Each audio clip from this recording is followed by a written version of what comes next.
Assalomu alaykum aziz yurtdoshlar. Moskva shahridan gapiramiz. Ko'rib turibsizlar, Primoy Moskva-Toshkent yo'nalishi bo'yicha reyslarimiz har kuni amalga oshirib borilmoqda. 60 kilo yuklar poложено aziz yurtdoshlar. Bu reysiy avtobus. Mana ko'rib turibsizlar, yurtdoshlarimiz o'z biletlari bilan o'z reyslarini Moskva avtovokzalidan reyslar amalga oshiryapti. Bu avtobuslarimiz 2,5 kun davomida Toshkent avtovokzaliga kirib boruvchi Primoy reyslar. Yuklariga pul olinmaydi. 60 kilo yuk poложено. Bez dokument aka-ukalarimiz yoninglarga pul olasizlar. Yo'lda voditellarimiz sizlarga yordam berib ketadi. Bez deport, bez zapret chiroyli chiqib borasizlar. Mana. Assalomu alaykum. Alaykum assalom. Yaxshimisizlar aka? Yaxshi, rahmat. Mana ko'rib turibsizlar, ijtimoiy tarmoqda kuzatishyapti yurtdoshlarimiz. Nima deb tavsiya qilib o'tasizlar avtobus haqida? Avtobus hozir chiqmoqchi, hammasi normal biletlar olib. Biletlarni oldinglarmi? Hammasi yaxshimi? Zo'r, hammasi. Mana ko'rib turibsizlar. Bilet necha pul aka?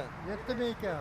7000. Mana ko'rib turibsizlar. Onlayn olganmiz biletni 7059 rublga. 7059 onlayn olmash tavsiya qilamiz. Chunki telefon qilsanglar 55 raqamlarimizga 7000 rubldan biletni narxlari. Bilmabsizlar shuni, Mana bilganingiz endi bilyapsizlar. Aziz yurtdoshlar, ko'rib turibsizlar, yurtdoshlarimiz xursandchilikda o'z reyslarini amalga oshiryapti. Sog' bo'linglar, salomat bo'linglar.